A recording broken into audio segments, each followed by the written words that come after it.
There's a new stud in town. What'd you hear about him? Well, they said that he's big and strong and good looking. Gotta get your act together. Harder, stronger, harder, stronger, harder, stronger. Hairy, sweaty, macho. Real physical strength. He'll never stop.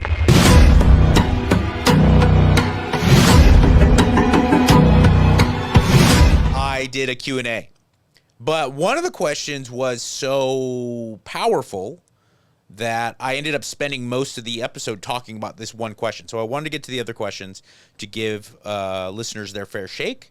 And then also I solicited for some other questions, and they're good ones. If you are in the market for some type of health and fitness assistance, head on over to my Patreon. I will definitely put my link in the show notes below. There is a collection of programs, health and fitness, nutrition, information. I always try to let me try this again. I always try to base it around real world helpful advice. I am so angered by the amount of confusion that is foisted upon most people because of the internet, and because certain things, when you get hyperbolic, when you take a stance, it becomes very marketable. And hyperbolic stuff is not very useful, oftentimes not true, but it really sells. And it starts to confuse most people over and over, and even more. It's progressively worse and worse with all the different type of health and fitness nonsense that gets foisted upon you. So head on over to my Patreon. Again, link is in the profile. And the top tier means that I will be there for you. I coach you both nutritionally, lifestyle stuff, and training, and I can be your man nonstop. I am also starting to sell my own products there, as far as like PDF-based training programs that you can just buy one time and take it with you and work both nutritionally and training. So there's a lot of new stuff right there at my Patreon. I think it's worth your money. I really want you to invest in me because I need the help. Thank you very much. Patreon link in the show notes below. All right, let's get to the Q&A.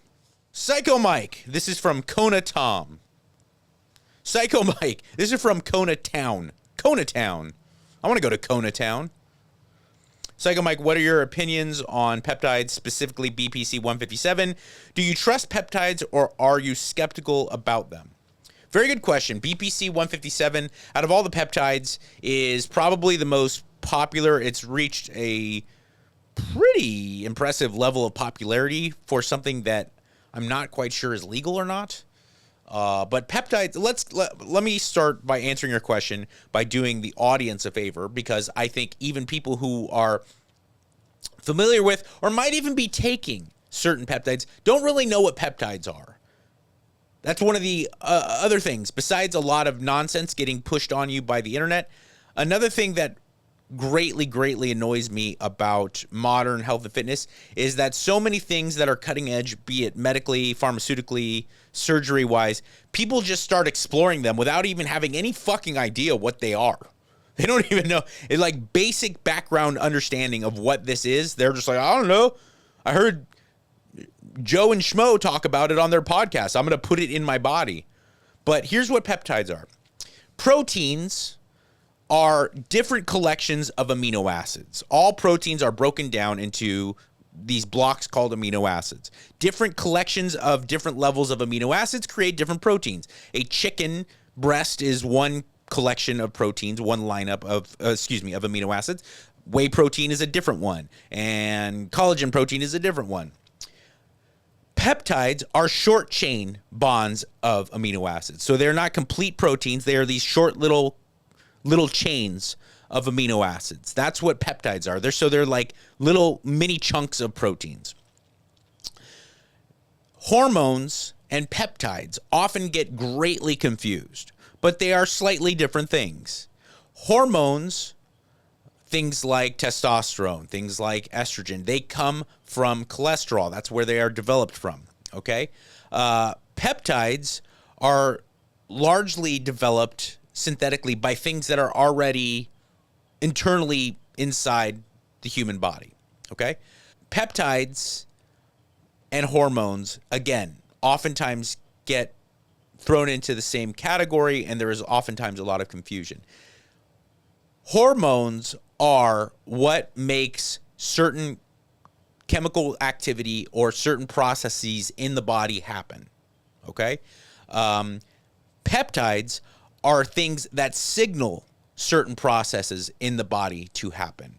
The best analogy I like to give is hormones are like, let's say there's a girl, right? Your sister's friend, and she's getting harassed by a bully. Nothing too serious. She's not getting beaten or anything, but she's getting harassed. Guy's saying a lot of naughty shit to her, and he's saying a lot of mean, vulgar things to her at high school, okay?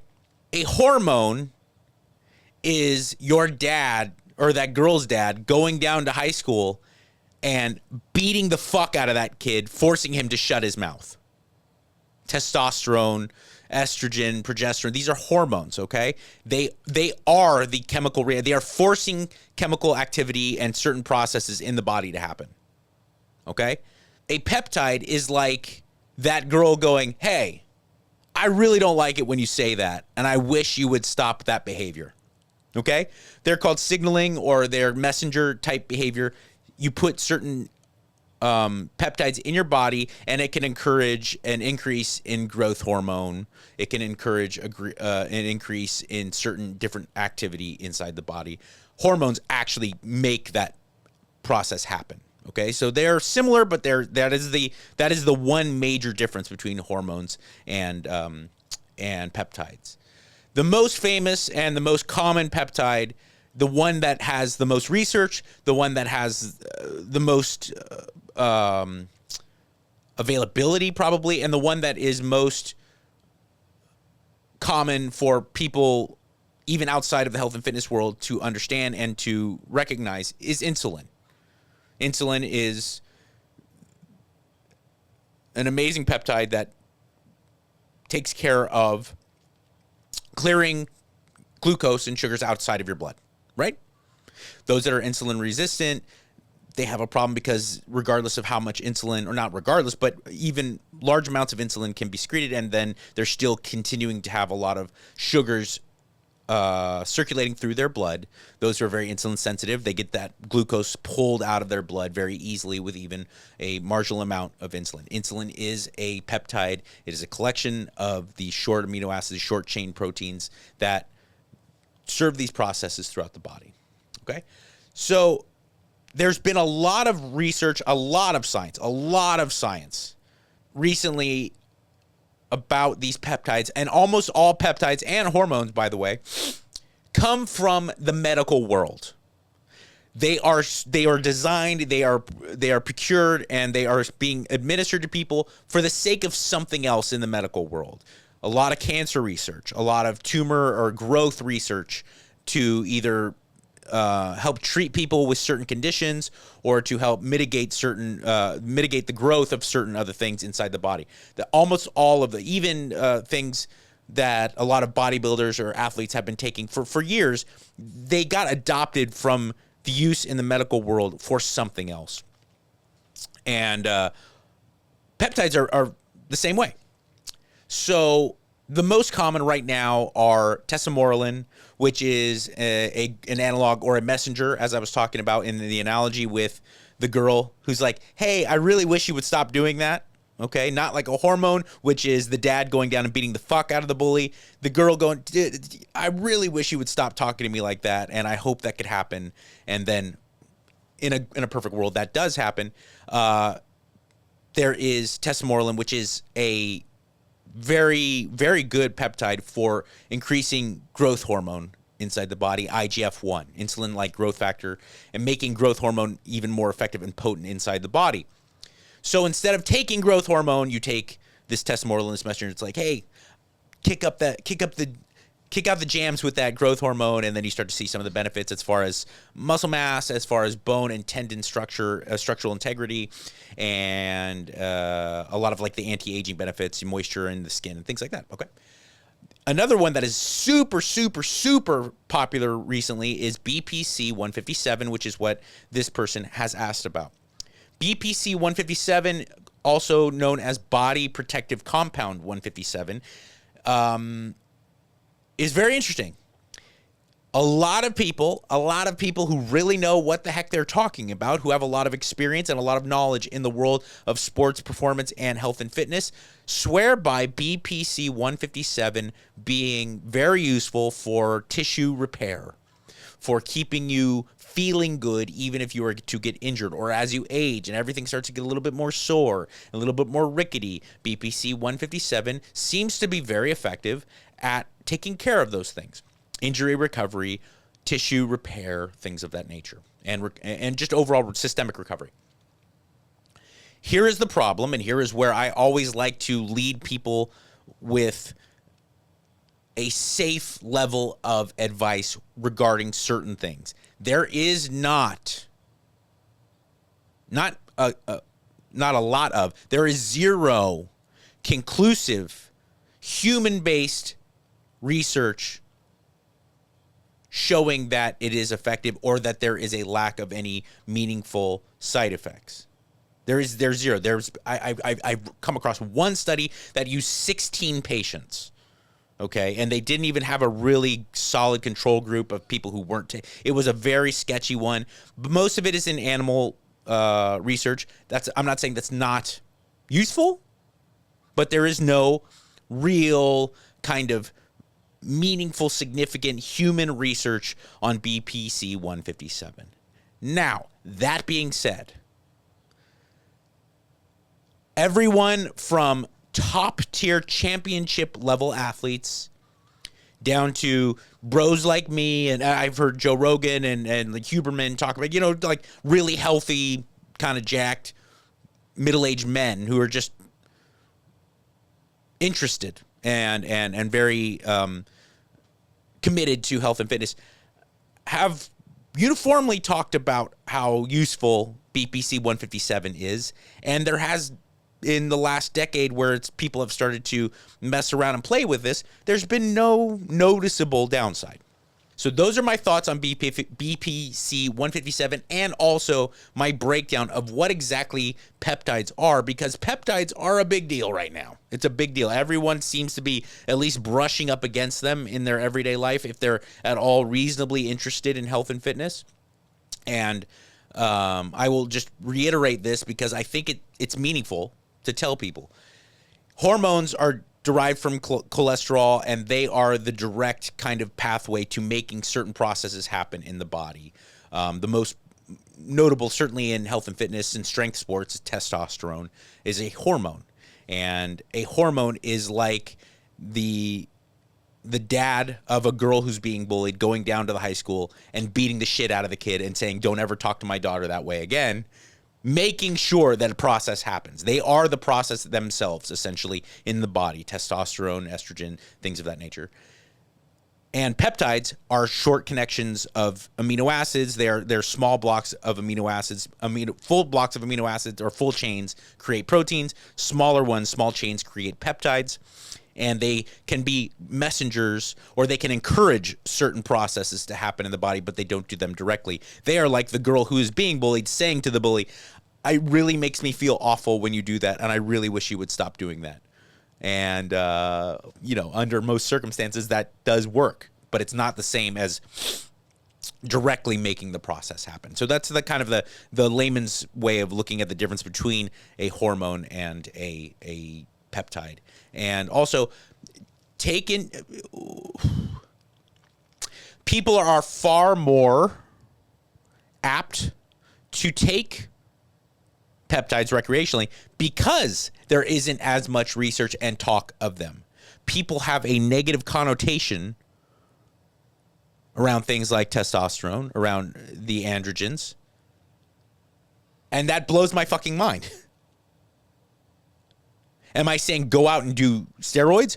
Absolutely not. What I am saying is testosterone is already existing within the body, both female and male, by the way, for you dummies out there who think it's simply and it's bioidentical, and there is a century of research, conclusive high levels of massive amounts of research on all hormones being administered to the human body, and a wealth of knowledge on exactly how you can or can't or should or shouldn't put hormones in the body.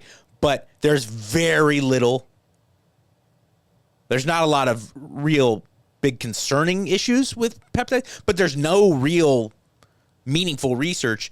And yet people are like, oh, dude, I heard about this, fill in the blank's been taking this peptide. I just went and got it from some online source in Zimbabwe. Put that shit right in my body. But then they'll judge people for taking testosterone or a certain other hormones, the androgens and things like that. And I say, wait, recognize what we're doing here. And this is a larger problem in general. Everyone throwing around shit and they just don't know what the fuck they're talking about. I'm not an expert. I'm not a doctor or a scientist. I know enough to know how much I don't know. And most of you dudes out there, this is mostly dudes, they just don't know what they're talking. I mean, it's really sad. I see so many fucking dummies. And it's not just this aspect of health and fitness. It's anything involving human performance. I was watching highlights or clips from the UFC this past weekend, and the comments below are a bunch of fucking grammatical errors and misspelled bullshit from fat fucks who have never, ever trained, ever. You could tell by the things that they're saying that they've never trained at all. They have not even a sniff of knowledge in combat sports. Why would you even feel motivated to put this up? I would never in a million years go to a breakdown of an NBA game or a NCAA basketball game and start giving my opinion on how players should or shouldn't be playing the game and how they could have been more effective or why they suck. I'd be like, well, that's fucking insane. Why would I even think to do that? Or to go to Nigel Houston's Instagram feed and clown his skating or even make comments. I'd be like, I have no fucking idea what this kid just looks amazing, but this is high level skateboarding. Because I hit a kickflip once when I was in 7th grade, I'm going to fucking sit there and pick this shit apart. Like it's just, I think maybe you've been brain fucked because you grew up with the internet to think that it's useful or meaningful at all. I saw Mark Sisson put up something the other day. Now, for those of you who don't know Mark Sisson, beautiful physique, great guy. I've met the man, great man, smart guy, really, really positive voice in health and fitness. He's 70-something years old. That's not exaggeration. Literally 70-something, and he's jacked and ripped. And he was giving health advice talking about different health trends right now, and he was giving his opinion on it. And I looked at like half the comments, and they're clowning him like, TRT. Yeah, we'd all look like you if we were on TRT. I was like, he's 70. He's 70-something, I think. Of course he's on TRT. What the fuck does that have? You have no idea what you're talking about. Why would you think to insult this man when you clearly don't know what you're fucking talking about? I was on the Jason Ellis show it was a couple years ago, and this guy calls in talking about how he's been doing steroids, right? He's like, I want to get jacked. And he's like, I ain't gonna mess with them. He was kind of like tough talking street dude. I ain't gonna mess with none of them injections. I just been taking that D-ball. I got the D-ball from this guy, my gym. He said it's good for Matt, but I don't want to go that route. I'm not like I'm not gonna take no injections. And I was like, dude, what the fuck are you talking about? Like, that's the stupidest shit. And he gets pissy because I got pissy. What the fuck are you talking about? It's the stupidest shit I've ever heard. He's like, who are you? Why are you I said, okay, explain to me why you're going to take an anabolic with no androgen base. Oh, by the way, what's the difference between an anabolic and an androgenic compound? Can you break that down for me? And why would one be beneficial over the other? And why D-ball? Are you concerned at water retention? Are you aware of anything that has to do with water retention? Are you looking to bulk up or cut down? You're bulking? Okay. And why did you opt to not take decadrabalin with your testosterone so that you can get the benefit of maybe your joints feeling a little bit better? And I'm just shitting on this guy because he just knows that, like, certain things are illegal and they make you buff. And he's spracking off at the mouth like he has any idea what the fuck he's doing. And if you're going to sprack off at the mouth when you have no idea what you're doing and you're talking about video games, fine, have fun. But before you open your goddamn mouth, or frankly, more importantly, before you decide to put very potent chemical compounds into your body, maybe just get some fucking idea what you're talking about. Shit breath. Thank you. Remember to check out my Patreon.